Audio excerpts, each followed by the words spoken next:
story. Jessie Ward, Ben Calvert, Kit, and her husband, Bill Meade.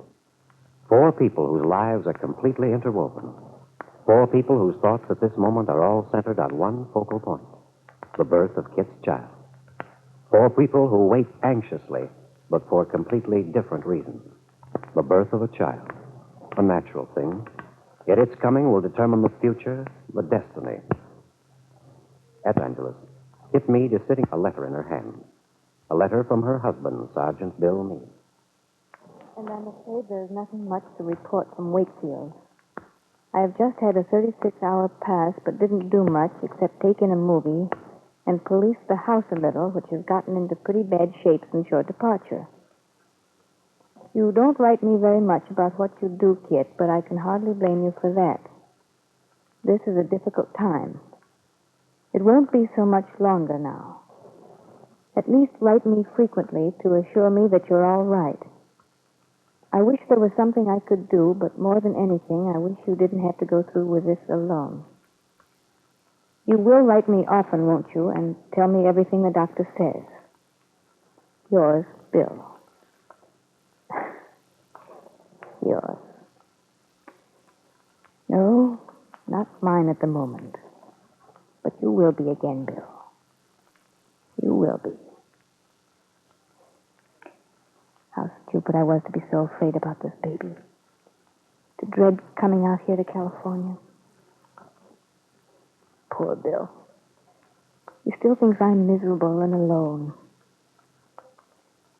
I suppose I should write him about Paul Cromwell and Lisa Fenner.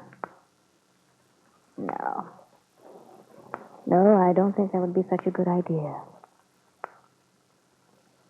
Yes, I have a feeling that everything's going to turn out very well. It won't be so much longer now. I think the responsibility of being a father will do a great deal for Bill. Yes, I think when he sees his child, the problem of Peggy Douglas will be simplified. If the child is healthy. But it will be. I know it'll be. And in Wakefield this afternoon, sitting alone in a corner in the recreation hall at the camp, Sergeant Bill Meade is also preoccupied with the thoughts of his coming child. It won't be so very much longer now. Poor kid. Her father had only been honest with me before we were married.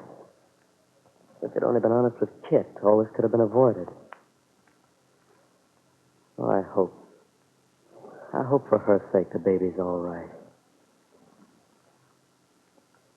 Funny. I always think of the child as just belonging to Kit. Somehow I never think of it as my child. I suppose that's because I feel so separate from Kit. I wonder how she could have lied to me as she did. When she gets back, we'll straighten everything out between us. I'm sure she understands how impossible it is for us to go on. But a divorce is the only solution. I could only tell all this to Peggy. But it won't be long now before I can.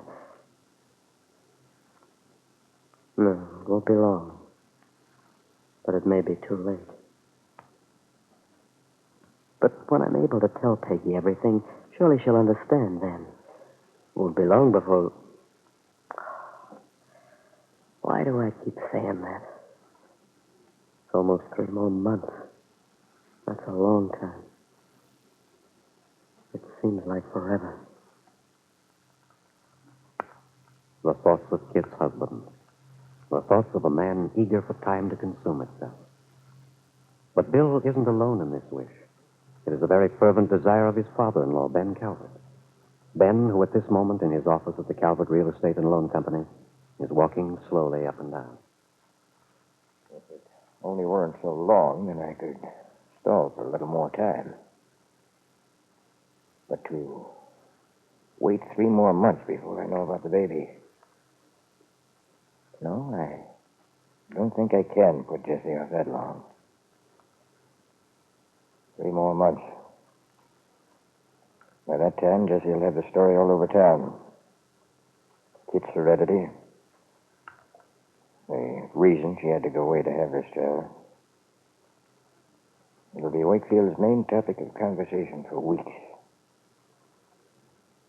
And then this other story that Bill and Kit are breaking up. No. No, I'm not going to let that happen. Kit wanted Bill. She still does, I'm sure. And I went to a lot of trouble to get him for her. If I only knew where Kit was, if I could talk to her, I'd manage this whole thing. As it is, my hands are tied. I can just see Jessie so pleased with herself. I wonder how the devil she located Kit in California. If I could only find out if she were telling me the truth, if she saw Kit, and that Kit really said she and Bill are going to call things off. Wouldn't the Lanes be delighted if it's true? Well, I've tried to locate Kit through Dr. Lewis, David Bowman, and Bill. I can't get a thing out of one of them. But that still doesn't mean that Jessie's going to call the play. No. Come in. Come in, Jessie. Well, what do you want? Those letters on your desk, Ben. Oh, I haven't signed them yet. Oh, but you wanted them to go out today. I know. I'll get around to it in a minute.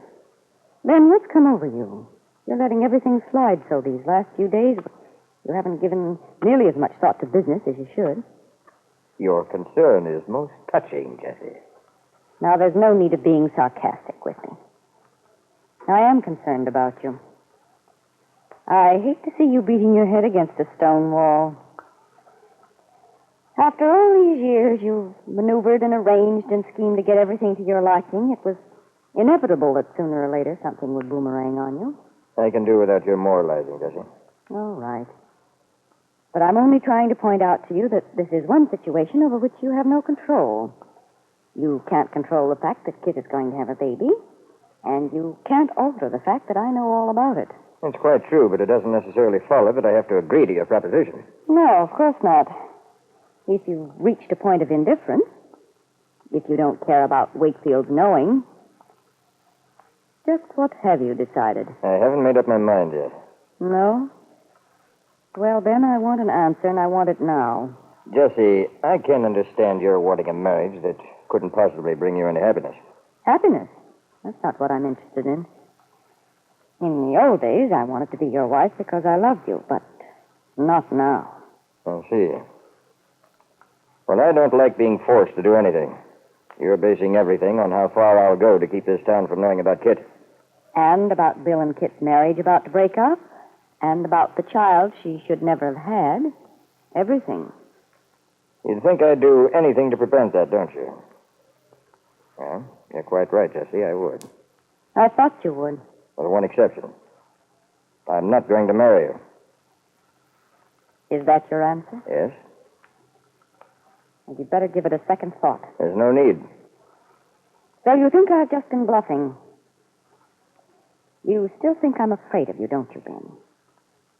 You can't get it through your head that the days when you could control me are gone. All right, Ben? So you won't accept my proposition? No, Jessie. Then if that's the way you want it, that's the way you'll get it. Jessie Ward turned and left the room. A moment later, Ben Calvert heard the outer door open and slam shut. He was certain Jessie wouldn't carry out her threat. He was certain because he knew that marriage was too important to her. No, she wouldn't talk, Ben thought. But you might not be so complacent, Mr. Calvert, if you knew where Jessie Ward was going. Her destination is Aunt Mary's farm.